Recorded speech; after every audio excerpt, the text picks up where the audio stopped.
The Aaron Darcy Project, Exploring the American Dream. Hi there, and welcome to the first episode of the Aaron Darcy Project, Exploring the American Dream. I am your host, Andrew. Thanks for joining us. In this section of the project, we'll discuss the movement of people, especially from the Caribbean, who come to America to seek a better life than the one they knew before. After studying for the ceremony and becoming American citizens, how many of these migrants, new citizens, make an effort to study and learn about this country that they now call home? Or does it get too busy just existing from day to day? How do they view the act of becoming citizens? Is it just a convenience? Do they feel that they owe anything beyond lip service to the United States of America? Perhaps we can find some answers by asking these questions of ourselves. So let's dive into this discourse. The concept of the American dream represents the core values of the United States, emphasizing the freedom and opportunity for every individual to strive for and achieve a better life. By the millions, people have come to these shores, each with their own vision of that American dream. For many of them, it is not so much about a dream they're coming to, but very often, the nightmare of their own countries that they're escaping. But some also leave very good jobs as well as their families to come here and seek an even better life, not only for themselves but for the next generation of their offspring. So, they come here with hope and trust and faith and a belief that they will make a success of their efforts. But even after many years of being in the U.S., many still do ask themselves, was it worth the effort? A friend of mine said that becoming a citizen of the USA is like getting married. You know, when you first get married, he said, you're excited about getting a wife and so on, but you still feel greatly attached to your family, like your parents and siblings. But after a while you recognize that you now have a possibly entirely new life ahead. This new life might mean, to some extent, forgetting your past relationships and focusing on the new one. According to him, when I asked if he still feels like a Caribbean person, or does he now totally feel like a new American, he hesitated a while but then said, I'm like that newly wedded man. I'm still attached to my roots. It's kinda hard getting used to my new family, but I'm getting there, feeling more each day as if I belong here in my new country. I think that was quite eloquently put, don't you? This idea of the American dream gained prominence during the Great Depression of 1931 thanks to James Truslow Adams, American writer and historian. Over time, its interpretation has evolved from focusing on democracy, liberty, and equality to prioritizing material success and upward mobility. In many cases, greed and deception, morbidity and humility become reality. Some can take it and make it, most have to stick to it because they simply can't go back. Some do crumble along the way. James Truslow Adams described the American dream as a vision of a society where life is richer and fuller for everyone, with opportunities based on individual abilities and determination.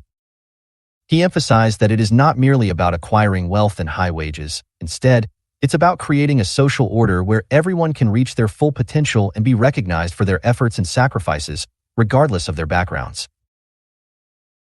The roots of the American dream can be traced back to the Declaration of Independence, which asserts that all men are created equal and have the right to life, liberty, and the pursuit of happiness.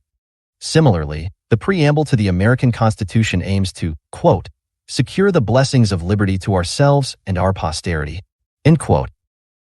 These ideals encompass representative democracy, rights, liberty, and equality, with freedom seen as the chance for individual prosperity and social mobility through hard work in a capitalist society. These are the ideas and concepts that must be studied and understood by all new Americans. Without understanding these ideas and ideals, we will be doing ourselves a disservice. More so, we would be denying our children the benefits to which they are now entitled.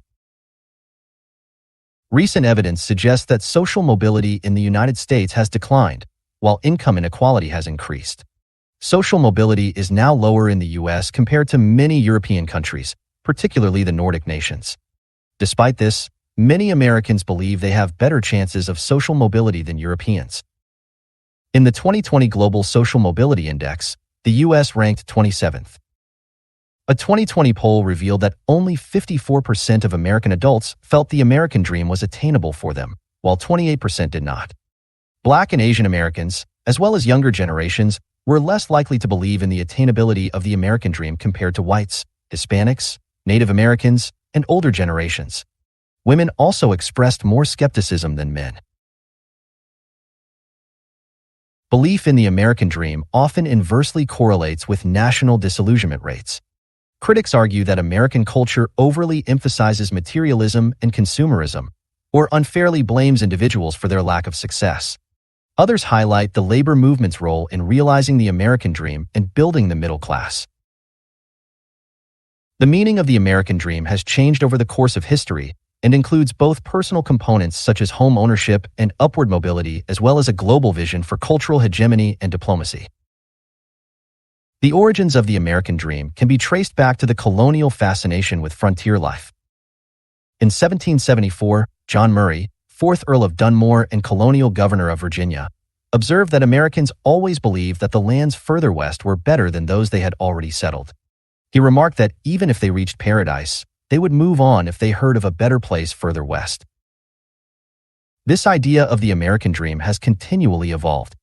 When the Declaration of Independence was signed on July 4, 1776, the Founding Fathers envisioned it as a cornerstone for the role of government and society in the United States. Since then, the Declaration of Independence has served as a symbol of the American dream, championed by various groups including women's rights activists, populists, and LGBTQ+ individuals, all believing that happiness can be pursued and attained.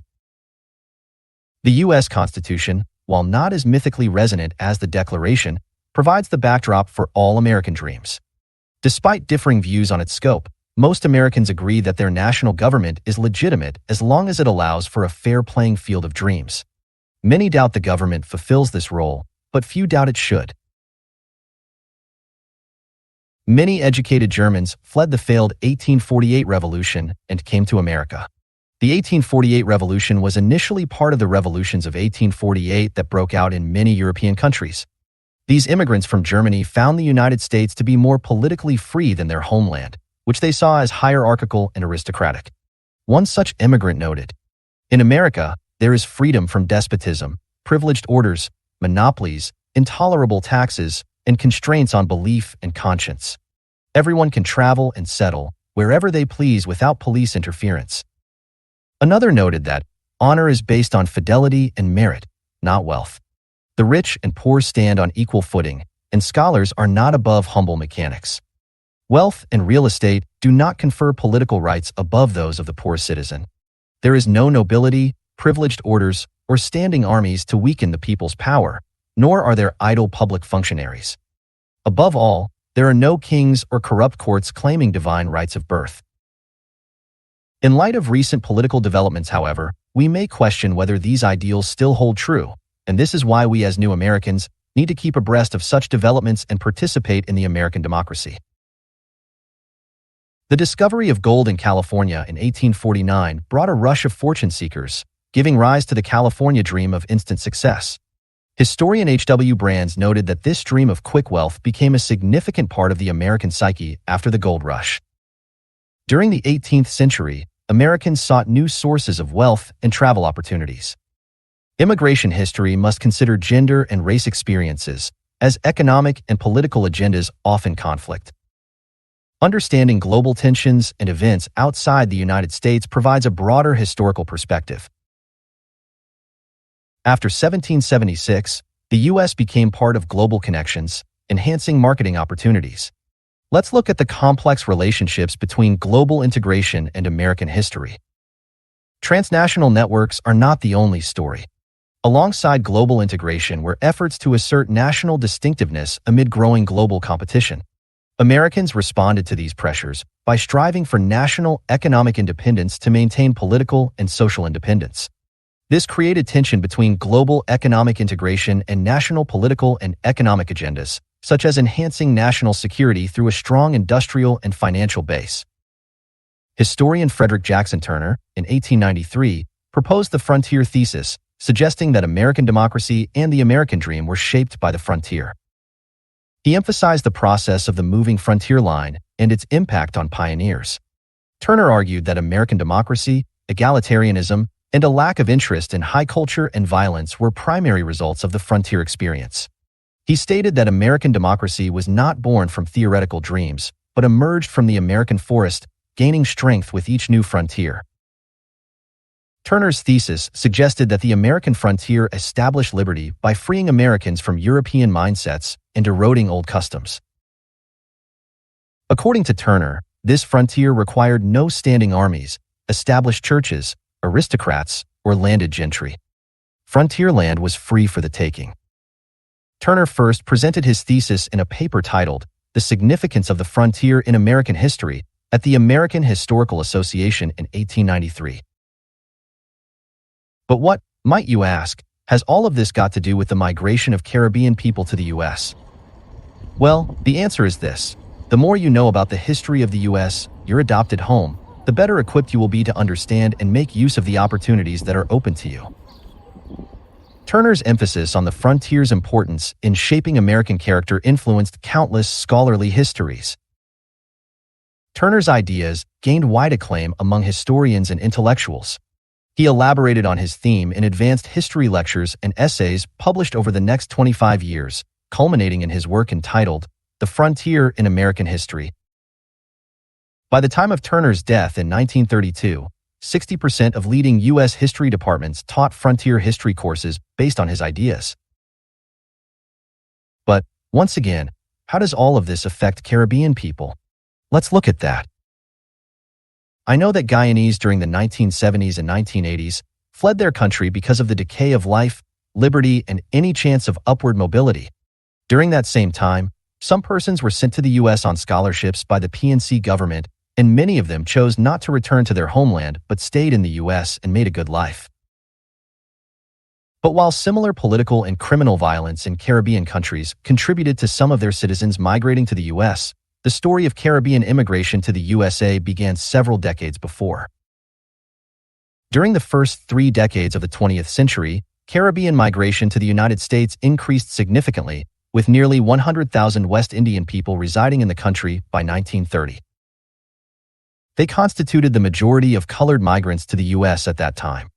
The migration from the West Indies became more pronounced in the 1940s, with 50,000 people, both black and white, arriving from the region. After World War II, American companies hired thousands of Caribbean individuals, known as W-2 workers. These companies were spread across 1,500 municipalities in 36 states. Most W-2 workers were employed in rural areas, particularly in Florida, where they worked in sugar cane cultivation. However, many companies offered poor working and economic conditions, leading to revolts and workers fleeing in search of better opportunities.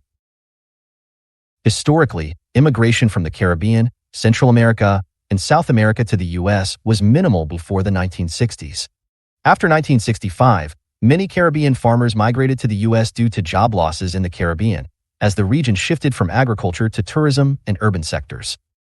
Proximity to the U.S., English fluency, and civil rights legislation contributed to the high numbers of these Caribbean migrants. The influx of direct, capital-intensive, and labor-intensive foreign investment has further increased Caribbean migration to the U.S. and other countries. Today, the U.S. is experiencing a fourth wave of Caribbean migration, with the number of Caribbean immigrants rising from about 200,000 in 1960 to 2 million in 2009. So, we Caribbean people have been here for a couple of generations, and the older ones do understand, or not, the full implications of American citizenship. However, we at the Aaron Darcy Project want to encourage the newer arrivals to get a full appreciation of becoming citizens of the USA. The goals of the ADP, American Dream, is to share information about this American dream to which we all have aspirations. We trust that what we have shared today, and will continue to share in future episodes, will serve to educate and inspire new Americans to reach for higher goals and ideals and help them achieve their own version of the American dream. Thanks for listening to our podcast, and we look forward to sharing much more with you in future episodes. Please like, share, and subscribe to our channel. Thank you. Goodbye for now.